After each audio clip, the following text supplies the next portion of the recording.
Hello అండి, good morning. ఈరోజు మీకు 10వ రికార్డు ఆల్రెడీ మీకు రిజిస్టర్ 1 కుటుంబ వివరాలు ఎలా ఎంటర్ చేయాలనేది ఆ రిజిస్టర్లో ప్రాసెస్ ఎలా ఉంటుందనేది మీకు ఒకసారి చూపించానండి. ఇప్పుడు 10వ రిజిస్టర్ అనేది ఉంటుంది కదండి, అంటే ఏంటి, నెలవారీ మరియు సంవత్సరాంతర సారాంశము. ఆ రికార్డ్ ఎలా రాస్తామో ఆ ప్రాసెస్ ఎలా ఉంటుందనేది ఒకసారి మీకు చూపిస్తానండి. మీరు కనుక నా ఛానల్ని ఫస్ట్ టైం చూస్తున్నట్లయితే నా ఛానల్ని సబ్స్క్రైబ్ చేసుకోండి, లైక్ చేయండి అండ్ షేర్ చేయండి. మన ప్రాజెక్ట్లోనే కాకుండా మనకి తెలిసిన అంగన్వాడీ వర్కర్స్ వేరే ప్రాజెక్ట్లో వేరే సెక్టార్లో ఉన్న వాళ్ళకి కూడా ఈ ఇన్ఫర్మేషన్ అయితే షేర్ చేయండి, వాళ్ళకు కూడా చాలా హెల్ప్ అవుతుంది. సో లేట్ చేయకుండా నేనైతే రికార్డ్ని ఓపెన్ చేస్తున్నాను. ఈ రికార్డ్ ఉంది కదండి, నెలవారీ మరియు సంవత్సరాంతర సారాంశము. ఈ రికార్డ్ని కనుక ఓపెన్ చేసినట్లయితే మనకి ఇక్కడ కనిపిస్తుంది చూడండి. మనకి యాక్చువల్గా ఇక్కడ నెంబర్ చూడండి, 285491909115 11 అంకెల కోడ్ అండి. దీంట్లో ఒక ఎలా అంటే మనము స్టార్టింగ్ 28 ఉంది చూడండి. ఈ 28 అంటే మనకి మన యొక్క స్టేట్ నెంబర్ అండి. తర్వాత 549 అనేది మన యొక్క జిల్లా. తర్వాత వచ్చేసి 19 అనేది మన యొక్క ప్రాజెక్ట్ నెంబరు.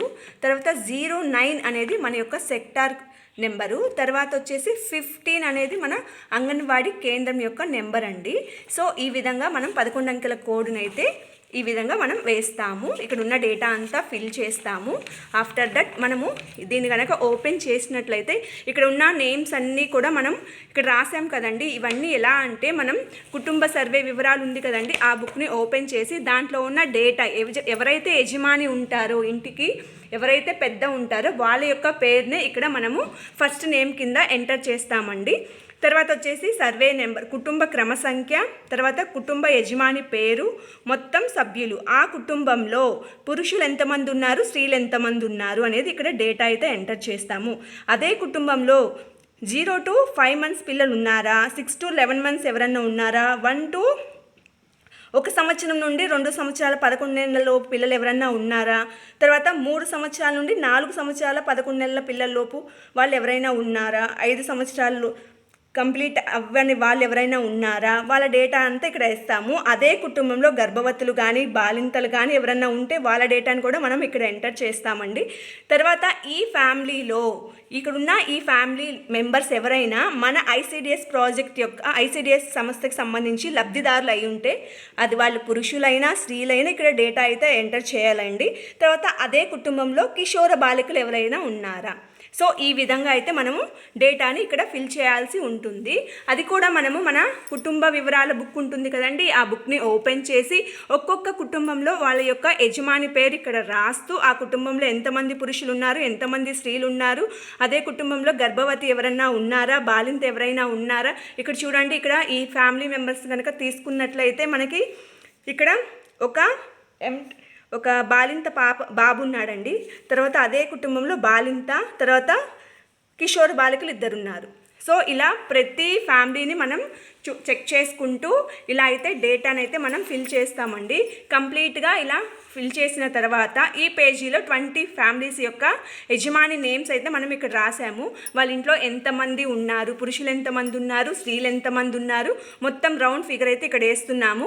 తర్వాత 0 to 5 months లాక్టేటింగ్ పిల్లలు ఉన్నారా, తర్వాత ఎంటీఎఫ్ పిల్లలు ఎవరైనా ఉన్నారా, తర్వాత PP1 అండ్ PP2 రిలేటెడ్గా పిల్లలు ఎవరైనా ఉన్నారా, తర్వాత గర్భవంతులు, బాలింతలు, కిషోర బాలికలు, ఇలా మొత్తం టోటల్గా ఇక్కడున్న నెంబర్స్ అంతా కౌంట్ చేసి మొత్తం టోటల్ ఫిగర్ అయితే మనం ఇక్కడ ఇలా వేసుకుంటామండి. సో ఈచ్ పేజ్ని ఇలా మనం ఫిల్ చేస్తాము. ఇక్కడ అన్ని కూడా నా అంగన్వాడీ పరిధిలో ఉన్న కుటుంబ యజమాని పేర్లన్నిటిని కూడా నేను ఇక్కడ ఫిల్ చేసి దాని యొక్క టోటల్ మొత్తాన్ని కూడా నేను లాస్ట్ పేజ్లో అయితే చూపిస్తున్నానండి. నాకు మొత్తం 10 pages అయితే పట్టాయి. సో ఇక్కడ చూసారా, 10 pagesలో నేను డేటాని ఫిల్ చేశాను. ఈచ్ పేజ్ ఎండింగ్లో నేను టోటల్ని కౌంట్ చేశాను కదండి, ఆ కౌంట్ని నేను ఇక్కడ రాసుకున్నాను, అంటే నాకు ఒక క్లారిటీ కోసము. సో ఆ పేజీలో ఉన్న లాస్ట్ ఉంది కదా మొత్తం, ఆ మొత్తాన్ని కూడా నేను ఇక్కడ ఇలా రాసి మళ్ళీ టోటల్ని కౌంట్ చేసుకుంటే నాకు ఇంతమంది స్త్రీలు, ఇంతమంది పురుషులు, తర్వాత ఎంటీఎఫ్ పిల్లలు, ప్రీ స్కూల్ పిల్లలు, ప్రెగ్నెంట్ అండ్ లాక్టేటింగ్ వాళ్ళు, కిషోర బాలికలు. సో టోటల్గా మనం కౌంట్ చేసుకున్న ఫిగర్ అంతని ఇట్లా మనం రాసుకోవచ్చండి. ఇంతవరకు ఇదేంటంటే విభాగం 1 జనాభా వివరాలు ఏప్రిల్ 2026 నాటికి ఈ విధంగా అయితే రాస్తున్నాను. తర్వాత రెండవ విభాగం అండి. రెండవ విభాగం వచ్చేసి మనకి ఎవరైనా మన అంగన్వాడీ పరిధిలో ఉన్న వాళ్ళు ఎవరైనా సరే అంగవైకల్యం ఉన్న వాళ్ళు ఎవరైనా ఉన్నట్లయితే వాళ్ళ యొక్క డేటాని ఇక్కడ మనం ఫిల్ చేయాలి. నాకైతే అలా ఎవరు లేరు కాబట్టి, ఎవరు లేరా అంటే ఇది దేనికి రిలేటెడ్గా అంటే మన అంగన్వాడీ పరిధిలో మన అంగన్వాడీ సెంటర్లో 0 to 5 years లోపు బిలో ఏజ్ ఉన్న వాళ్ళలో ఎవరైనా అంగవికలాంగులు ఉంటే వాళ్ళ నేమ్స్ రాస్తాము, అంతే అండి ఇది. ఆ తర్వాత వచ్చేసి విభాగం 3 వచ్చేసి ICDS లబ్ధిదారుల వార్షిక జనాభా సారాంశ వివరములు. సో వార్షికంగా అండి. సో ఇక్కడ చూసారా 2022, 23, 24, 25 అండ్ 26. ఇక్కడ ఏం రాస్తున్నాము అంటే 0 to 5 months అండి. ఇక్కడ 6 to 11 months, 1 to 2 months, 2 years. తర్వాత వచ్చేసి ఇక్కడ వచ్చేసి 3 to 4 years, 5 to 5+ అండి. తర్వాత దాని యొక్క టోటలు గర్భవతులు బాలింతలు. ఇక్కడ ఏం చేస్తున్నామంటే మన అంగన్వాడీ పరిధిలో ఫర్ ఎగ్జాంపుల్ ఈ ఇయరే తీసుకుందాం అనుకోండి. 2026లో మన అంగన్వాడీ పరిధిలో ఈ ఇయర్ మొత్తం మీద ఎంతమంది MTF పిల్లలు ఉన్నారు, ఎంతమంది ప్రీ స్కూల్ పిల్లలు ఉన్నారు, ఎంతమంది ప్రెగ్నెంట్ వాళ్ళు, ఎంతమంది లాక్టేటింగ్ వాళ్ళు ఉన్నారు, మరియు వాళ్ళ క్యాస్ట్ ఇక్కడ చూడండి SC, ST, ఇతరులు, తర్వాత మైనారిటీ, వికలాంగులు, ఇలా వాళ్ళ యొక్క డేటాని బేస్ చేసుకొని మనం ఇక్కడైతే ఈ కాలంని ఫిల్ చేయాల్సి ఉంటుందండి. ఇది వార్షికంగా కాబట్టి 2022 దాని యొక్క డేటాని ఇలా ఫిల్ చేశాను, 2023 దాని యొక్క డేటాని ఇలా ఫిల్ చేశాను, 2024, 2025 అండ్ 2026 మొత్తం డేటానైతే ఇక్కడ ఉన్న కాలమ్స్ని బేస్ చేసుకొని ఈ 3వ విభాగాన్ని అయితే మనం కంప్లీట్ చేయాల్సి ఉంటుందండి. ఆ తర్వాత వచ్చేసి 4వ విభాగము నెలవారీ కార్యక్రమాల సారాంశం. సో నెలవారీ ఇక్కడ చూశారు కదండి, కార్యక్రమంలో వివరములు April 2022, April, May, June, July, August, September, October, November, December and January, February, March. So ఇక్కడైతే మనం ఏం చేస్తున్నాము అంటే ఇక్కడ కనిపిస్తుంది చూడండి, అంగన్వాడీ కేంద్ర పరిధిలో నివసిస్తున్న వివరములు. ఇది ఇక్కడ వరకు దేనికి సంబంధించిందంటే మన ఊరి కోడళ్ళకి సంబంధించిందండి. ఇక్కడ వచ్చేసి అంగన్వాడీ కేంద్ర పరిధిలో తాత్కాలికంగా నివసిస్తున్న వివరములు. ఇది మన ఊరి యొక్క కూతురికి సంబంధించినవి. సో ఇక్కడ ఏం చేస్తాము అంటే ఇక్కడ కాలం చూడండి, బాలురు, బాలికలు, ఏప్రిల్ మంత్లో, మే మంత్లో, జూన్ మంత్లో, జూలై. సో ఇక్కడ ఏం చూడండి, 1 నమోదు కాబడిన గర్భవతులు. ఏప్రిల్ నెలలో నాకు 3 గర్భవతులు నమోదయ్యారండి. ఆ నెలలో ఎవరన్నా డెలివరీ అయ్యారంటే ఎవరు లేరు. సో నిర్జీవ మరణాలు, సజీవ మరణాలు ఉంటే దాన్ని రాస్తాము. తర్వాత 3 days లోపు బరువు తీసామా లేదా, తీసిన వాళ్ళ బరువు 2.5 kgs అంటే తక్కువగా ఉంటే ఇక్కడ వేస్తామండి. తర్వాత ఎవరైనా 28 days లోపు ఎవరైనా చనిపోయినా, లేదంటే గర్భవతులు ఎవరైనా చనిపోయినా, బాలింతలు ఎవరైనా చనిపోయినా వాళ్ళ యొక్క డేటాని మనము ఇక్కడ ఫిల్ చేయాల్సి ఉంటుంది. ఉంటే మనం ఇక్కడ రాస్తామండి, లేదు అంటే మనము ఇలా జస్ట్ అలా 1 గీత గీసి వదిలేస్తాం. సో ఈ విధంగా మనము ఇదేంటంటే ప్రతి నెలకి సంబంధించింది కాబట్టి ఎవ్రీ మంత్ కూడా మనము ఇది ఫిల్ చేస్తూ వచ్చామనుకోండి, మనకి డేటా రాయడం అనేది ఈజీ అయిపోతుంది. ఆ తర్వాత వచ్చేసి 5th విభాగం వచ్చేసి నెలవారీ అనుబంధ పౌష్టికాహార సారాంశం. సో దీంట్లో ఏంటి అంటే ఇక్కడ చూసినట్లయితే మనకి ఎవ్రీ మంత్కి సంబంధించిందండి.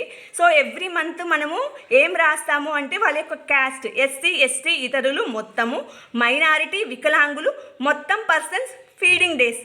సో ఇక్కడ చూసారంటే బాలికలు, బాలురు అంటే MTF అండి, ఇది ప్రీ స్కూల్, ఇక్కడ ప్రెగ్నెంట్ అండ్ లాక్టేటింగ్. ఇక్కడ చూసినట్టయితే SC, ST కనుక ఉంటే MTF పిల్లల్లో బాలికలు ఎంతమంది ఉన్నారు, బాలురు ఎంతమంది ఉన్నారు. తర్వాత అలా కాకుండా BC, OC అనుకోండి, వాళ్ళ డేటాని ఇక్కడ వేస్తాము. ఆ టోటల్ అయితే ఇక్కడ వేసాము. ఇక్కడ వచ్చేసి ప్రీ స్కూల్ పిల్లలండి, ఇక్కడ కూడా 3+3 ఉన్నారు, దాని యొక్క టోటల్ అంతా ఇక్కడ వేసాము. ఇక్కడ ప్రెగ్నెంట్ 2, లాక్టేటింగ్ 3. ఇక్కడ చూసినట్టయితే మొత్తం బాలికలు కాబట్టి 2+3 5, 7+3 10, ఇది బాలురు. టోటల్ అంటే 5+10 15. సో ఈ విధంగా వేస్తాము.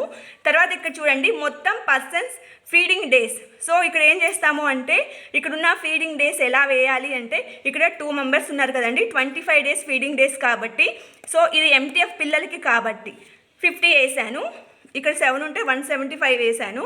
ఇక్కడ ప్రీ స్కూల్ పిల్లలకి అయితే మాత్రం వాళ్ళు ఎన్ని రోజులు వచ్చారో చూసుకొని దాన్ని కౌంట్ చేసుకొని వేస్తామండి. తర్వాత ప్రెగ్నెంట్ అండ్ లాక్టేటింగ్ వాళ్ళకి కూడా మనం 25 డేస్ ఫీడింగ్ ఇస్తాం కాబట్టి వాళ్ళ యొక్క డేటాను అయితే ఇలా ఫిల్ చేస్తాము. ఇది 5వ విభాగానికి సంబంధించింది, నెలవారీ మరియు అనుబంధ పౌష్టికాహార సారాంశం. ఈ విధంగా మనము 5th విభాగాన్ని అయితే ఫిల్ చేస్తామండి. ఆ తర్వాత వచ్చేసి 6th విభాగము పూర్వ ప్రాథమిక విద్య నెలవారీ సారాంశము. సో ఇక్కడ ఏం చేస్తామంటే మన ప్రీ స్కూల్ పిల్లలు ఉంటారు కదండి, సో వాళ్ళకి రిలేటెడ్గా ఉన్న డేటాను అయితే మనము ఇక్కడ ఫిల్ చేస్తాము. ఇక్కడ చూసినట్లయితే ఎవ్రీ మంత్ అండి, 4th month, 5th month, 6th month, 7th, 8th, 9th ఇది 2022కి రిలేటెడ్గా రాసామండి. సో ఎవ్రీ మంత్ కూడా మనం ఇక్కడ వాళ్ళ యొక్క డేటాను అయితే ఫిల్ చేస్తాము. ఇక్కడ క్యాస్ట్ వారీగా SC, ST ఇతరులు మొత్తము మైనారిటీ వికలాంగులు. సో ఆ రోజు ఆ మంత్లో SC, ST అయితే నాకు ఎవరు ఉండరండి. సో 4th మంత్ 2022లో నా దగ్గర OC, BCకి సంబంధించిన పిల్లలు 2+2 4 మెంబర్స్ ఉన్నట్టున్నారండి. సో వాళ్ళు ఫీడింగ్ డేస్ ఇక్కడ ఏంటంటే మొత్తం ఫీడింగ్ డేస్ అండి, వాళ్ళు ఆ మంత్లో ఎన్ని రోజులైతే స్కూల్కి అటెండ్ అయ్యారు దాన్ని బేస్ చేసుకొని మనం ఇక్కడైతే ఫిల్ చేస్తాము టోటల్గా. ఇక్కడ చూసినట్లయితే మనం ఎవ్రీ మంత్ కొన్ని యాక్టివిటీస్ అయితే మనకి RLM అనేది వస్తుంటూ ఉంటుంది కదండి, దాన్ని బేస్ చేసుకొని మనకి ప్రార్థన, మంచి అలవాట్లు, సంభాషణ, లోపల బయట ఆటలు, కథలు, సంసిద్ధత, సృజనాత్మకత, శారీరక పరిజ్ఞానము, సాంస్కృతిక కార్యక్రమాలు, అభినయ గీతాలు. సో ఈ విధంగా ఎవ్రీ మంత్ మొత్తానికి కలిపి ప్రార్థనా గీతం మంత్ మొత్తంలో ఎన్ని రోజులు పాడించారు, మంచి అలవాట్ల గురించి ఎన్ని రోజులు చెప్పారు, సంభాషణ, లోపల బయట ఆటలు, ఇలా మొత్తం మీరు మీ స్కూల్లో ఎలా అయితే కండక్ట్ చేశారో ఆ డేటా అంతా కూడా మనము 6వ విభాగంలో అయితే మనం రాయడం జరుగుతుందండి. ఆ తర్వాత వచ్చేసి 7వ విభాగము. 7వ విభాగం దేనికి రిలేటెడ్గా అంటే పూర్తి స్థాయి వ్యాధి నిరోధక టీకాలు నెలవారీ సారాంశము.